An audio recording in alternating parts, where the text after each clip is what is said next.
Have you ever had to create training and not known where to start? Are you creating training right now and wondering what's the best way to do it?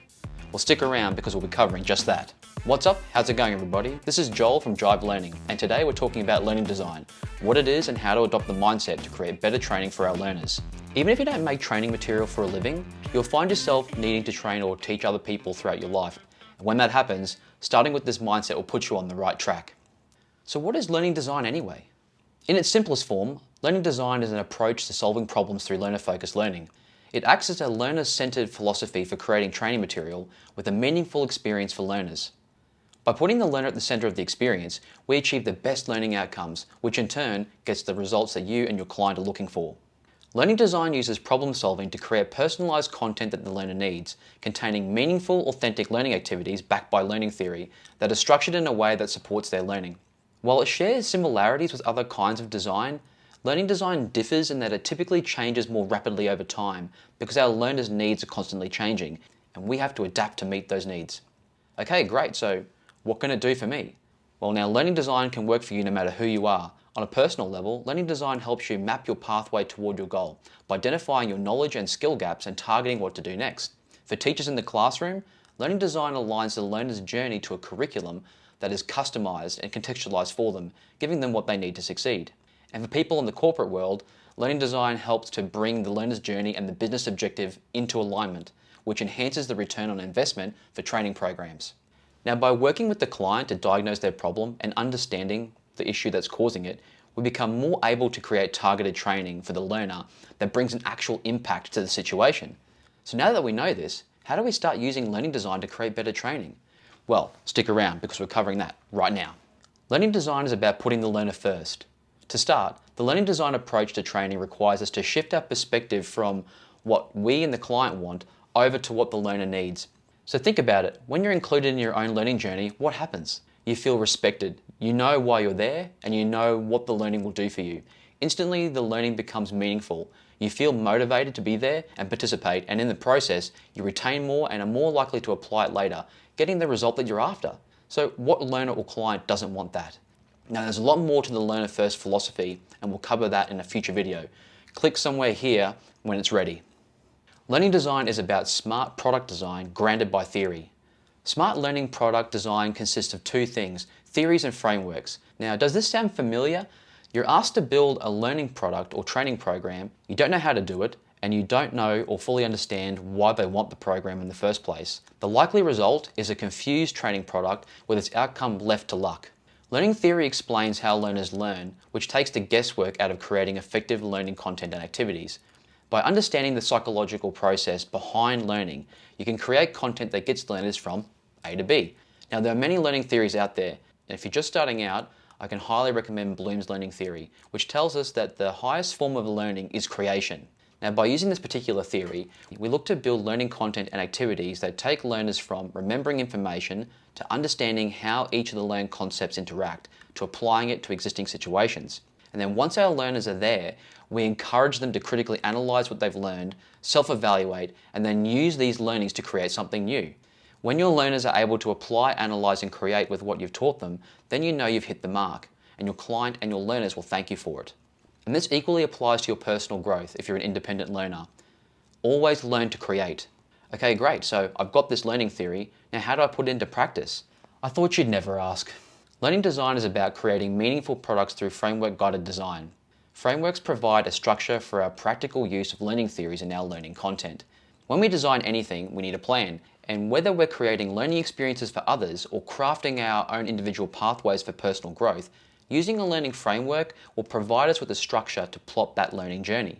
Combining a framework with our learning theory helps us to ensure learning material and activities are appropriately aligned with the learning journey, while also helping us maintain a finite scope, because we don't want to be teaching the learner all of the things, just the thing that they need to know right now.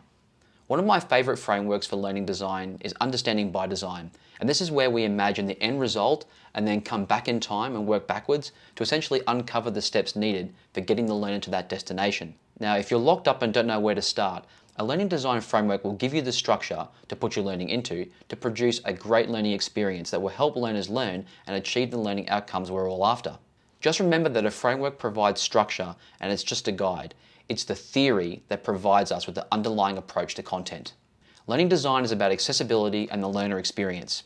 Now, as you can guess, not all learners are the same, and as learning designers, we recognize that. When we make products, we recognize each learner's needs and provide them with scaffolding or support between each stage of the learning journey.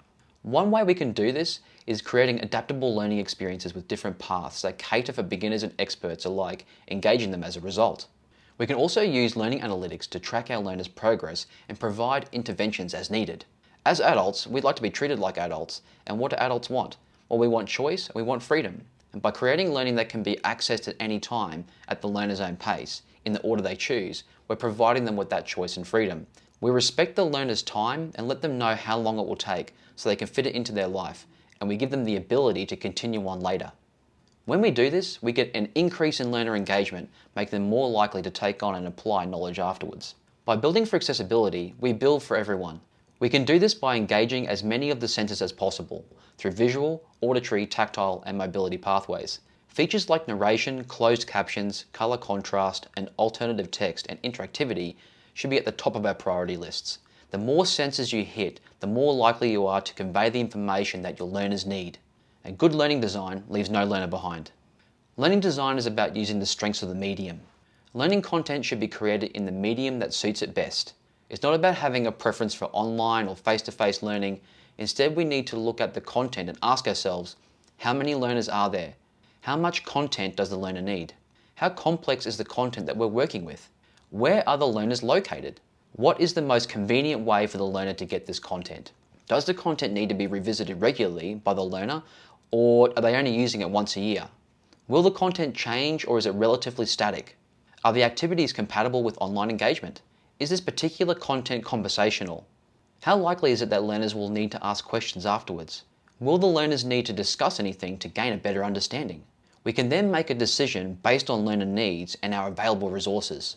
Creating training doesn't mean it has to be one mode either. In fact, blended experiences that combine some online and face-to-face can break up the content in a way that makes it easier to consume.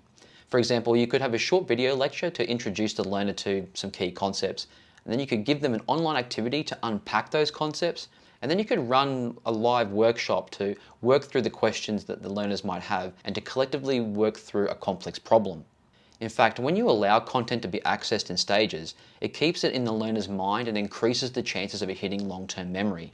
This also carries the benefit of breaking up the amount of time you're spending teaching things as a trainer or teacher, so you can spend less time repeating lectures and more time in discussions with your learners and creating new content for them. Learning design is about community. Learners need to be able to communicate with each other to unpack problems and apply their learnings. Social learning is a critical component of the learning process because it exposes learners to different viewpoints, which may raise things they haven't considered previously, and it helps them realign their thinking and fix misconceptions. Learners share a bond of curiosity and discovery. When designing learning, think about how you can get your learners to engage with each other, either at the same time or at different times, be it through a live chat, forums, or in person. Creating conversation keeps the learning flowing. Learning design is about agile product design. Learning products are only as good as their timeliness to market. If you take too long to release the product, the learner may no longer have a need for it, or the objective may change. So how do we achieve timely delivery? Well, good learning design needs to be adaptive. Agile is a great way to do this, particularly for new products. Traditional waterfall projects typically rely on reproducible steps, with each step relying on the one before it to succeed. But in my experience, no two learning products are the same, and often it's unclear what the finished product will look like. The key to this is to release features, not products. Work with the client and ask them, if I could solve one thing for you today, what would it be? Then target that first. The sooner you use learning design to solve your problem, the better position you'll be to impact your goal in a meaningful way. We don't act by guessing and training first. We instead diagnose the problem, identify the issue causing it, determine if we can influence the problem with training, and create a meaningful learning product that puts the learner first. Learner first equals results. If you found anything in this video useful, be sure to give us a like. It really helps out the channel. Join me in being a learning designer. It's a mindset for creating meaningful learning experiences for learners. Next time you're working on training or learning something yourself, use these principles of learning design to guide you towards the right destination. If you're interested in learning more, consider subscribing and hit the alert for notifications, and we'll let you know when new content drops. Well, YouTube will, when it wants to. Until then, I'm Joel, and that's your learning for today. You're welcome.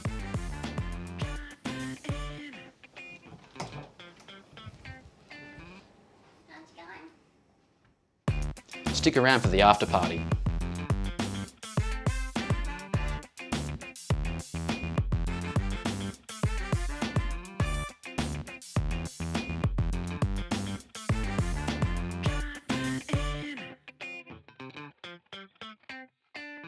When you connect the learner with the right training, you could say it jives.